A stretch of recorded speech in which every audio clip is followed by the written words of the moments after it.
kapangya, welcome to my YouTube channel. At kung bago ka lang sa aking YouTube channel, please don't forget to click the subscribe button, click the thumbs up, and click na rin yung bell button para lagi kayo updated sa aking mga bagong upload na video. So, for today's video, mga kapangyaw, ayan, as you can see, nakikita nyo, gumagawa tayo. Ano ba yung hiwain mo? Ano maghiwa? Ha? Ano? Ano yan?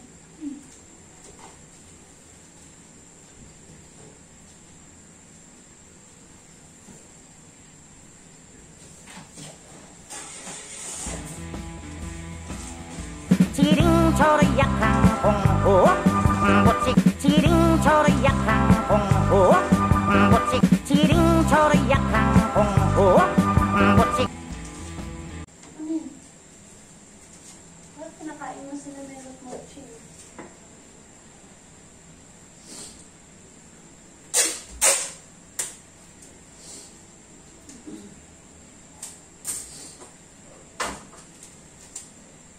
Paano hindi mo naman nakakainin pala yun? Pinakain ko?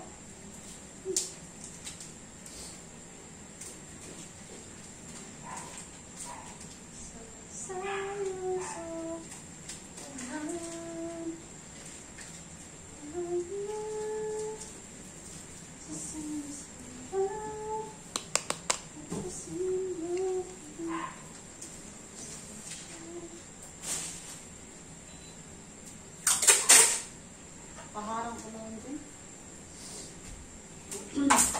Laki mong bara ka. Hirap naman ito siya. Siya.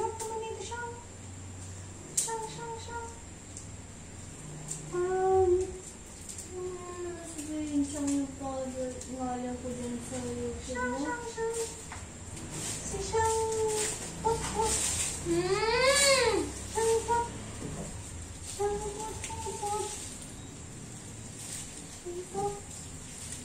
Pangit. Siyang pangit. Ayaw mo ba ito?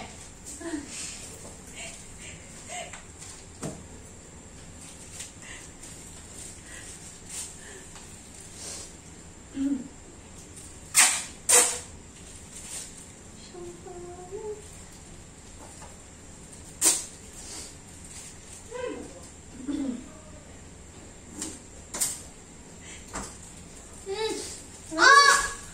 Ayan kasi.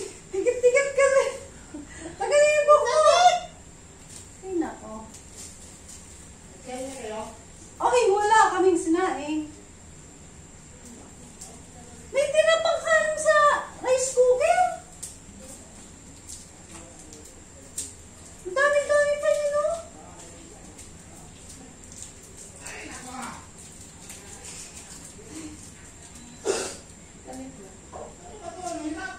Hindi mo nga na.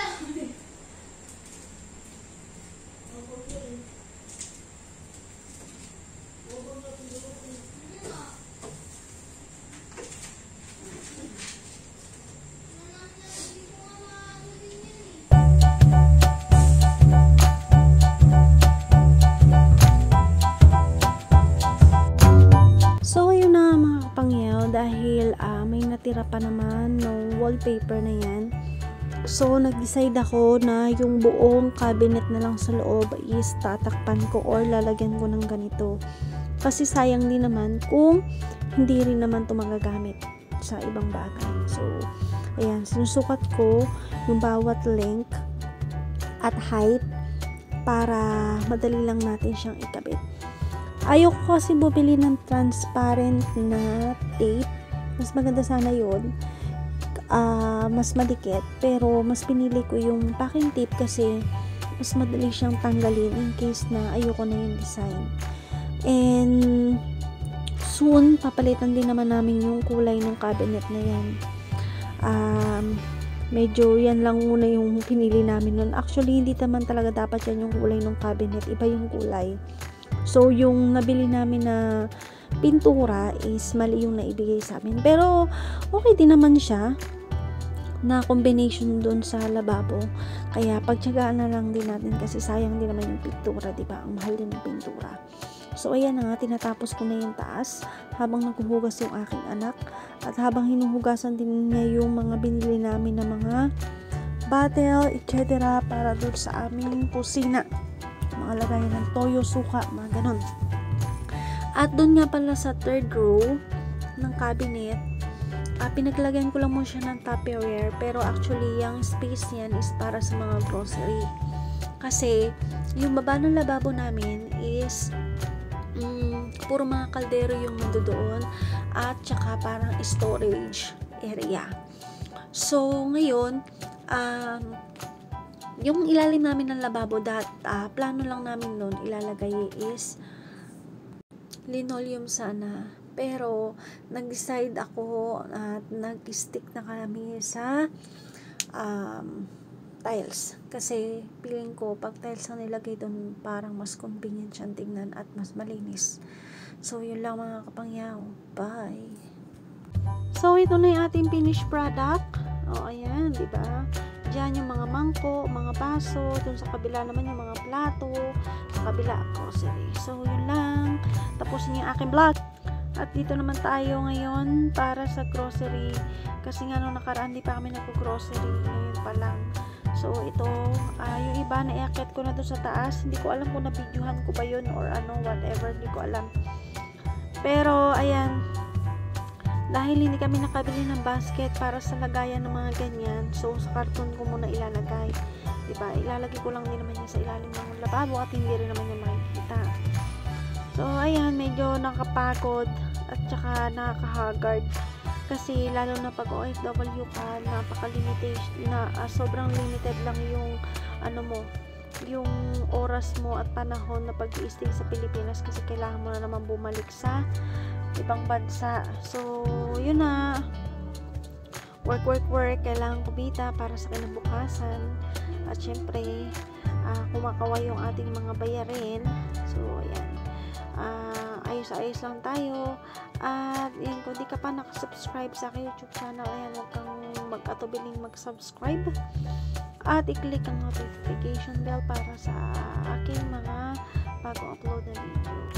So ayun na nga mga kapangyaw, katulad ko rin ba kayo na nagugupit ng shampoo yung kada sachet, ganon? Kasi since before, ganon na kami, ginugupit ko talaga siya kahit yung mga may 4 sachet, 2 sachet, basta parang ganun, kinakat ko talaga siya. Kasi, kapag hindi ko siya kinat, ang aking mag-ama, ginagawa nilang mini grocery yung CR. Isasampay nila yung conditioner, isasampay din nila yung shampoo. So, ang pangit tingnan, nakakairita. Tapos, yung basura nila, imbis na itapon na pagtapos maligo, minsan nilalagay nila dun sa ibabaw ng inidoro. O kaya, doon sa may lababo. O, diba? Mas nakakainis. So, ayan ang ginagawa ko para pagtapos nila, automatic, ilalagay nila sa basurahan. Ganon. So, ayun na nga mga kapangyaw. Hanggang dito na lang natatapos ang ating video. At sana nag-enjoy kayo kahit medyo parang nonsense naman tong video ko. Hindi ko alam kung nakatulong ba sa inyo or nag-enjoy kayo o whatever. Pero maraming salamat sa walang samang panonood at pagsuporta sa aking YouTube channel. At ayun lang. So, hanggang sa muli. Babush! Pero meron pa yung kasunod na video ha. Tapusin nyo hanggang dulo. Bye mga kapangyaw! Please subscribe to my YouTube channel and click the notification bell para lagi kayo updated sa aking mga bagong upload na video. Yun lang. Magbayad na kayo. Pera. Go. Hala, may pera kayo mambayad? Huh? May pera kayo? Bayad na. Dali. Dali na siya. Kunin mo itong pera.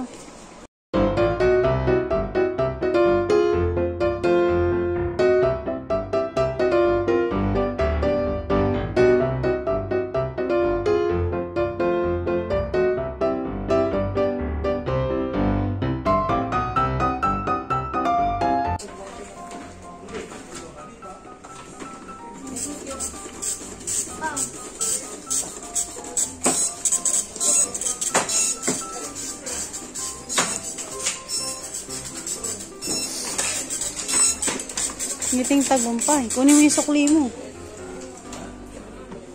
660.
Bagong sahod tayo ngayon. Oo, mami. Pasahod lang. Bakit mo nga pala hinihimas ng pera? Alam mo na. Ang bayarin. Tsaka hinihimas ko siya kasi malay mo sa paghimas ko, dumami siya.